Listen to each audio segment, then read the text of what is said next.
Elon, it's good to see you. Hello. I was going to introduce you as tech support for the White House, but is that all you do? I'm wearing my official uniform. Tech support. You were probably the busiest man on earth prior to January 20th. I don't know what you call yourself now, but we really appreciate you taking the time for being with us. I don't know.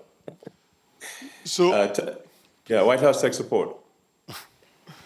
so we're gonna maybe steer our conversation in three directions. The first is we're going to talk about Doge, then we're going to move to AI, and then finally we're going to conclude with boring cities.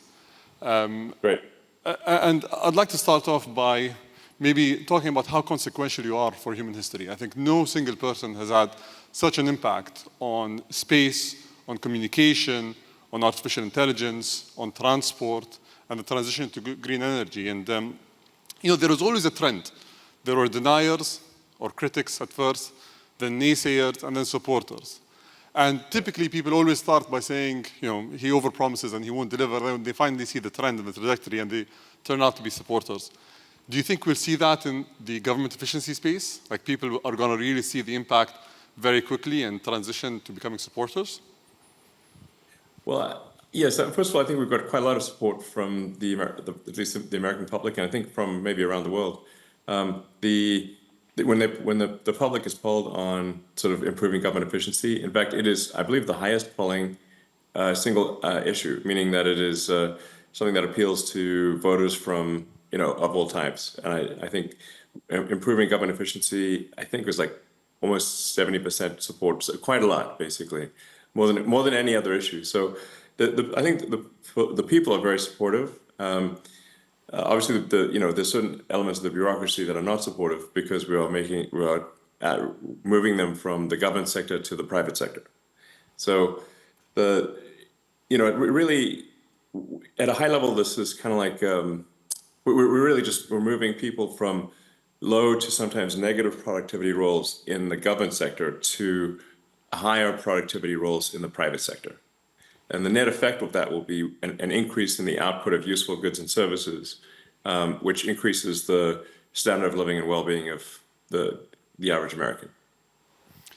And you usually have one key target that you aim to achieve in every single endeavor that you have. So SpaceX is make humanity a multiplanetary species. With Tesla, it's usher in an era of sustainable travel. What is the one main goal for government efficiency that you have for yourself? Is it saving money? Is it doing something else? What is the one main task that you have for yourself?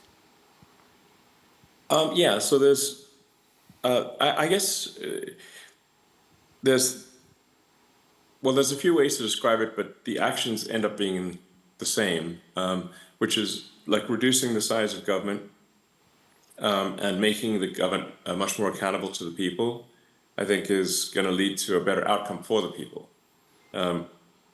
What I've said is that we really have here rule of the bureaucracy as opposed to rule of the people, democracy.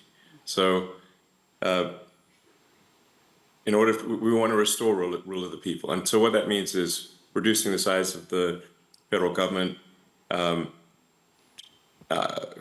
basically reducing regulation. There's a tremendous amount of over-regulation that's happened over time.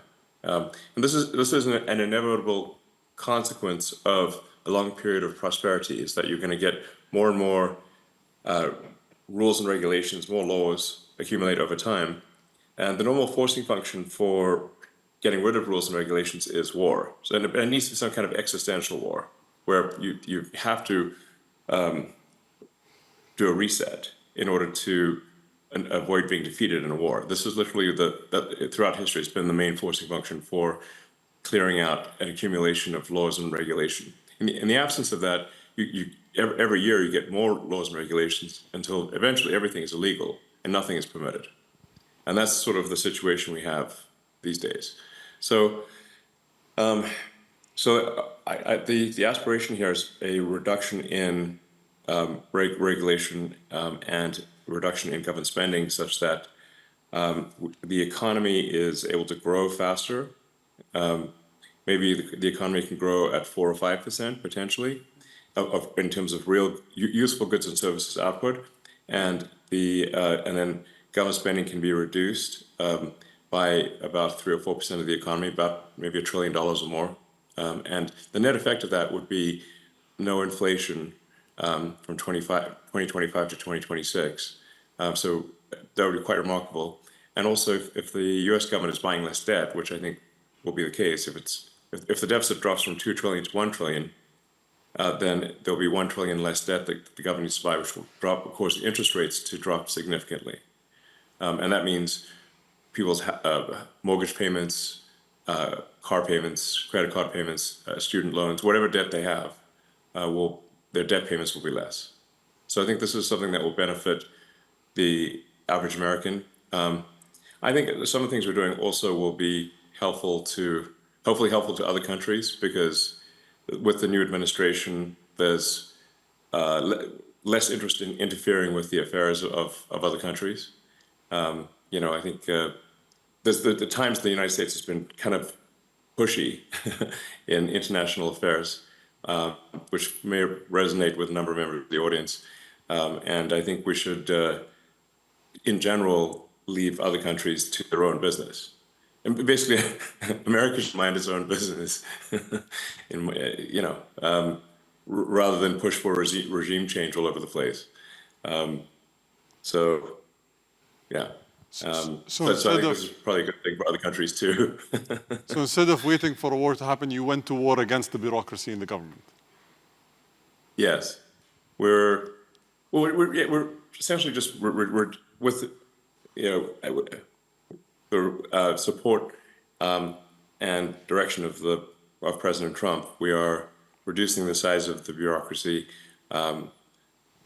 getting rid of excess regulatory regulations, and there's also so many agencies and regulatory authorities that they actually step on each other's feet. It's kind of like having a sports game where there are too many referees on the field, like more referees than players at times. Now that would be a silly game, if the players can't pass the ball without hitting a referee, But it's kind of getting to that point in the U.S. So there's roughly 450 federal agencies of one kind or another. That's more agencies. That's almost an average of 2 agencies per year since the formation of the United States. So, I mean, how many agencies do you really need to run a country? I'm 99, not 450, that's for sure. So, and how do you guarantee that all the incredible achievements that you aim to have in terms of savings, in terms of impacting the lives of the American people, are not going to be reversed in 4 years? Typically, this cycle gets reversed every 4 years. Do you think it's going to be so impactful that it won't be reversed? Is there any ways that you can ensure that the progress is going to be continuous? Well, I think we do need to delete entire agencies as opposed to leave part of them behind. Because if you leave part of them behind, it's easy. It's kind of like leaving a weed. If you don't remove the roots of the weed, then it's easy for the weed to grow back. But if you remove the roots of the weed, it doesn't stop weeds from ever growing back, but it makes it harder. So we have to really delete entire agencies, many of them. And that's not to say there won't be an increase over time of bureaucracy in some new administration, but it'll be from a much lower baseline. So it's a step in the right direction. I think the overarching goal here is to lay the foundation for prosperity that will last many decades, maybe centuries. And but it will be forever. Nothing's forever. But I think we can strengthen the foundations of the United States substantially. And what lessons can other governments learn from the U.S.? You say tech support on your shirt. Is that only technology, or is there other things? How do you approach efficiency? Well, a shocking percentage of the problem, or maybe not shocking for those who know it, but a big percentage of the problem is improving the technology that the government runs on. So the U.S. government runs on a collection of thousands of computers, many of them antiquated, running very old software, and the computers don't talk to each other. So that's why tech support is kind of a real thing. In order to make the government more efficient, you have to improve the technology. You may have read about the example I used recently with when President Trump was signing um, one of the Doge executive orders of the difficulty of U.S. government workers retiring. Like the maximum retirement rate is 10,000 a month, and the reason for that is because the retirement is entirely paperwork right now. It's manually calculated paperwork that's put in an envelope and then taken down a mine shaft and stored in a mine.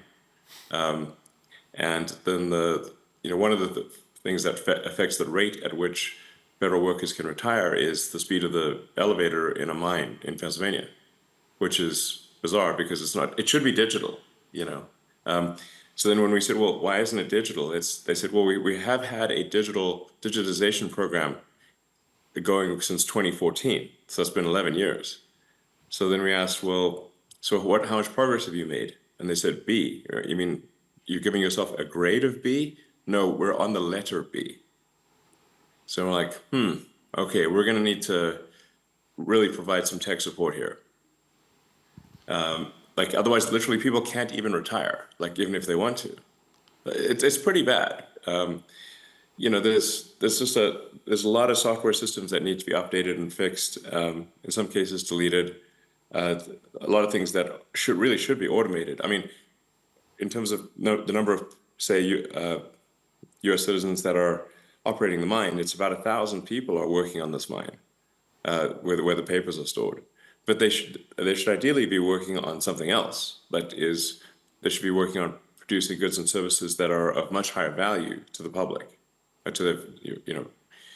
So I mean, really, even if somebody just grew tomatoes in their garden and sold them at the farmers market, that would be more useful than carrying manila envelopes down a mine shaft. Safe to say. So a lot of the stuff it's like that. It's not like any one thing is particularly difficult, but there are like 10,000 things that need to be improved. So it's efficiency through innovation rather than efficiency through austerity and cost cutting specifically, right? So you're trying to do both at the same time, maybe focus more on tech support than cutting costs? Well, by improving the technology, the costs do reduce. So, it's very expensive to have 1,000 people operate a mine doing paper retirement, whereas that really should just be digitized and be a computer that's with the information stored in the cloud, and it's very straightforward and low cost. So, automation, will help there a lot, and then, but like a lot of things, just really shouldn't exist. They're kind of vestigial. We've a lot of attention has been on the sort of USAID, for example. When we looked at a lot of those programs, we're like, we should look, why does this actually exist? Is there really a need for it? There's like National Endowment for Democracy, but I'm like, okay, well, how much democracy have they achieved lately? I don't know, not much. So, the picture they have on their website is a picture of Reagan and Gorbachev. That's been a while. That was like the 80s. So it's not like I'm obviously not opposed to democracy, or there's all these things that get funded, but we're like, well, why does this need taxpayer money? It doesn't seem like it does. So there's a lot of sort of pushing DEI worldwide that this obviously the Trump administration doesn't agree with, and we want to terminate that stuff, which we are.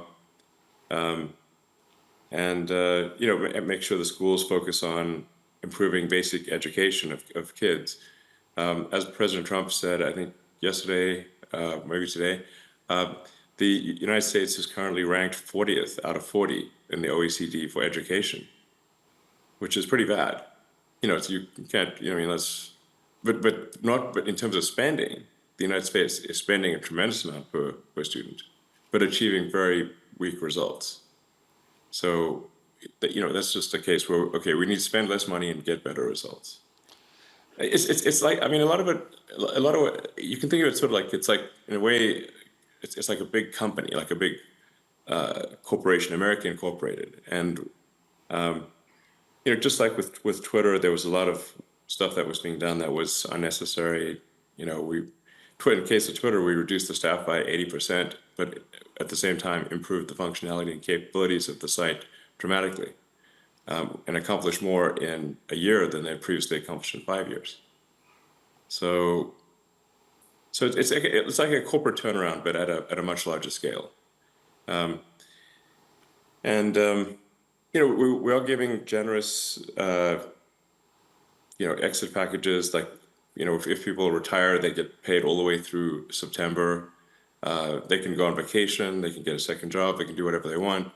And we can't actually pay them any more than through September, because that's the congressional appropriation is only through the end of the government financial year, which ends in September. So, so I think there'll be like some disruption, but at the end of the day, we'll have people move from, like I said, from low to negative productivity roles to, in the government sector, to higher productivity roles in the private sector. Can we pivot to artificial intelligence? And I'm sure you've been seeing what DeepSeek has done and all the claimed achievements that they've had.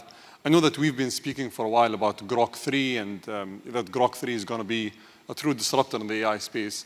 When are we going to see that? And what capabilities can we expect from Grok 3? Well, I mean, Grok 3 has very, very powerful reasoning capabilities. In the tests that we've done thus far, Grok 3 is outperforming anything that's been released that we're aware of. So that's a good sign. It's in fact, at times I think Grok 3 is kind of scary smart. You're like, wow, this thing's smart. It's kind of scary. Grok 3 is scary. It's like, wow, this thing's, it comes up with solutions that you didn't even think were, like you wouldn't even anticipate, not obvious solutions. So Grok 3 was trained with the most amount of compute, and I think very efficiently trained. Also notably, Grok 3 was trained on a lot of synthetic data. So, and then it goes back and forth through the data and tries to achieve logical consistency. So if it's got data that is wrong, it'll actually reflect upon that and remove the data that is wrong, that does not concord with reality. So its base reasoning is very good. In fact, even without fine tuning, Grok 3, the base model, is better than Grok 2. So we're really in the final stages of polishing Grok 3. Probably it gets released in about a week or two. So pretty soon.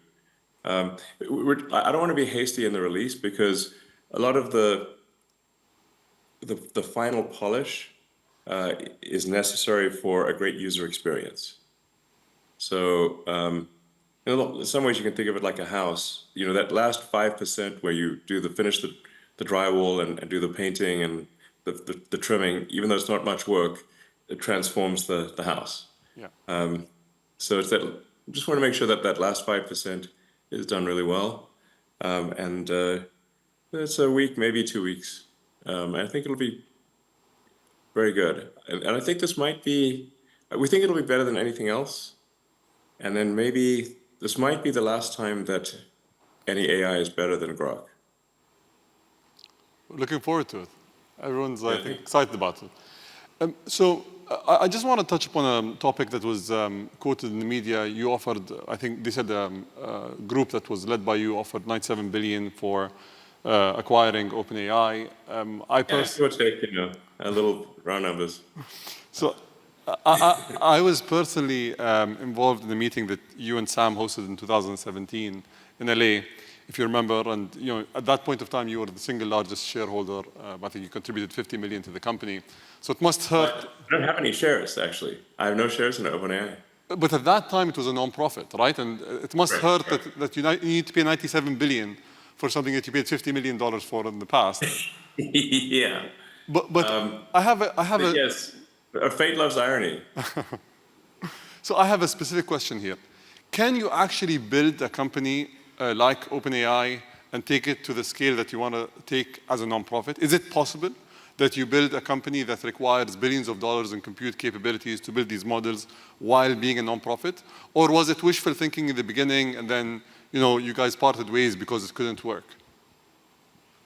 Well, I mean, I think the evidence is there in that OpenAI has gotten this far while having at least a sort of dual profit, non-profit role. What they're trying to do now is completely delete the non-profit. And that seems really going too far, you know. I provided all of the funding for OpenAI in the beginning for the first almost $50 million for nothing as a nonprofit, and it was meant to be open source. And so, I think this is analogous to like if you pay if you fund a nonprofit to preserve the Amazon rainforest, but instead they turn into a lumber company and chop down the trees and sell them for wood. You'd be like, wait a second, that's the exact opposite of what I donated the money for. So OpenAI is meant to be open source, nonprofit, and now it is closed. They changed the name to closed for maximum profit AI. Closed for voracious profit. I mean, they're like, whoa, are they after money next level? So why does this change need to occur? Yeah. So on the AI front, you said that Grok 3, hopefully in 2 weeks, is going to be the most powerful model yet. I know that you've been at the forefront of many technologies. Where do you think the biggest economic returns of these models are going to come from? Because currently we're spending billions, and I think you mentioned this before, it's like the gambler syndrome. We're going and spending billions and hoping to pull out a profit at the end of the day. Where do you think the biggest impact in terms of returns are going to be? Well, I think once you have humanoid robots and deep intelligence, you basically have quasi-infinite products and services available. So with Tesla building the most advanced humanoid robot, then those humanoid robots can be directed by deep intelligence at the data center level. You can say you can produce any product, provide any service. There's really no limit to the economy at that point. You can make anything, provided, like I said, so I'm not sure at that point will money even be meaningful. I don't know. It might not be. The economic output is productivity per capita times how many people do you have. If in the form of humanoid robots you have no meaningful limit on the number of robots, and the robots can basically do anything, then you'll have a sort of a universal high income situation. Anyone will be able to have as many products and services as they want, with the exception of things that say have artificial scarcity, like a particular piece of art or something like that. But for any goods and services, they'll be available to everyone. So you've been... It's going to be a very different world, In fact, I recommend that people read maybe the Ian Banks, the culture books, for a frame of reference. Because money is really like a database or an information system for resource allocation. But if you don't have a scarcity of resources, it's not clear what purpose money has. Have you watched the movie Idiocracy? Yes. How do you guarantee that we don't end up in that world if we don't need money, if AI can think for us and do all these tasks, if as people, we're dependent on something else to run the society and everything around it? How do we not end up in that world? In the long term, I mean. Well, I think Idiocracy was basically saying that if smart people don't reproduce, but only dumb people do, then everyone's going to be dumb. I mean, that's basically what it was saying. That's the opening sequence of Idiocracy. The first 10 minutes are amazing. And I hear people unironically say the statements that are said in the opening sequence of Idiocracy, where they don't have they're too busy with their careers to have kids, and they keep postponing having kids for their careers until they're too old to have kids, and then they don't have kids. And I've heard many people be like that. So, yeah, I mean, I don't know. I think we might be headed to a bimodal human intelligence distribution, where there's a small number of, it's kind of maybe like more like Brave New World, Aldous Huxley, where you've got sort of a small group of very smart humans, but then maybe the average intelligence drifts lower over time, potentially. Because we have assortative mating, in the last few decades or several decades that did not exist before. So, but human intelligence, I think, will be dwarfed by machine intelligence. I'm not sure how to feel about that, except that it appears to be inevitable. That at some point, human intelligence will be a very small fraction of total intelligence. Digital intelligence will be more than 99% of all intelligence in the future. So hopefully the computers are nice to us. But I think Wishful thinking. Wishful thinking. I hope so. I think it matters like how we bring up AI, because you can think of AI like a super genius child, and but it still matters even if you have a super genius child. Like, what sort of values do you instill in that child? What do you say that teach that? How do you, as a child's growing up, what values do you teach the child? And something that I think is extremely important is to be maximally truth-seeking.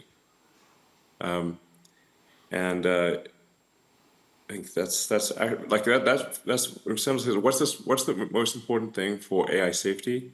I think it's to be maximally truth-seeking. And I think also curiosity is important. And I think if it's curious and truth-seeking, it will foster humanity, and because it would be curious about how humanity would develop.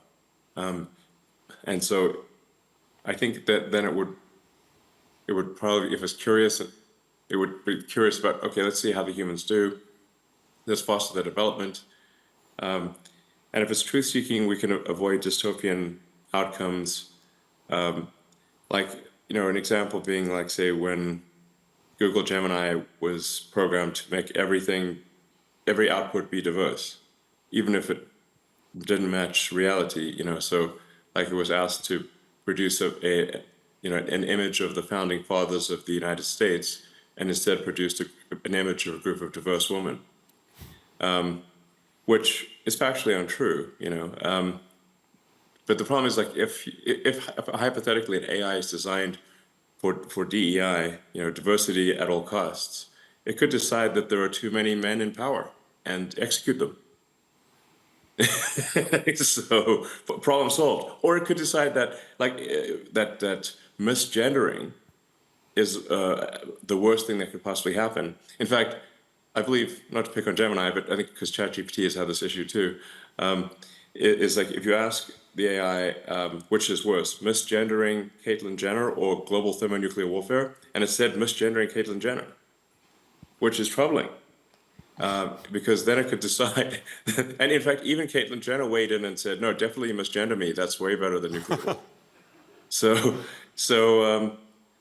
But if you have these crazy things that are untruthful, that are programmed in, that don't reflect reality, then you could have a very dystopian outcome. To give you another example, like Arthur C. Clarke, who is very good at predicting the future. He did 2001: Space Odyssey.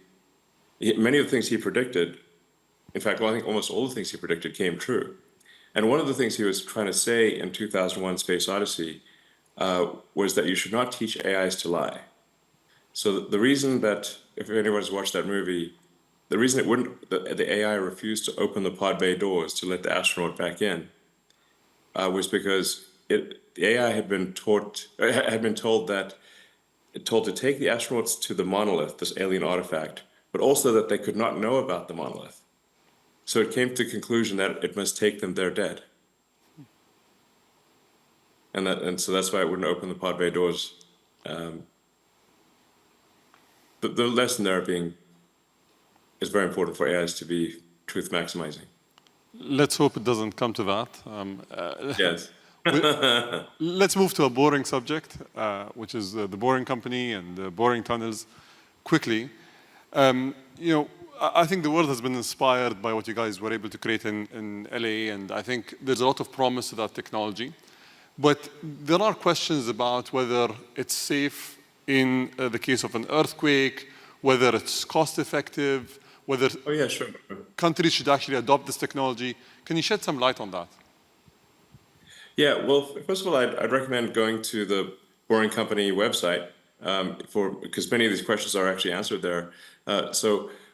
One of the safest places you can be in an earthquake is an underground tunnel, because the earthquakes are largely a surface. Apart from where they shear, they're mostly a surface phenomenon. So they're like the waves on the surface. So like being in a tunnel is like being in a submarine. Even if there's a storm above you, the waters are calm as a submarine. And in fact, when there have been massive earthquakes, like there was a few decades ago, a massive earthquake in Mexico City, the safest place to go was the subway. And of course, if there is global thermonuclear warfare, I think you really want some tunnels. Underground's a good place to be if in a worst case scenario for global thermonuclear warfare. So, but on a more sort of everyday note, what's really useful about the tunnels is alleviating traffic in congested areas. So obviously, if you've got very tall buildings, but that are 3D, so they're going 3D up, but you have a road surface which is 2D, you're just naturally going to have a problem when people try to go from the 3D object, which is the building, to the 2D object, which is the road surface. There's obviously just not going to be enough room on the roads, and that's exactly why you have traffic. So the solution for that is then to make roads 3D as well.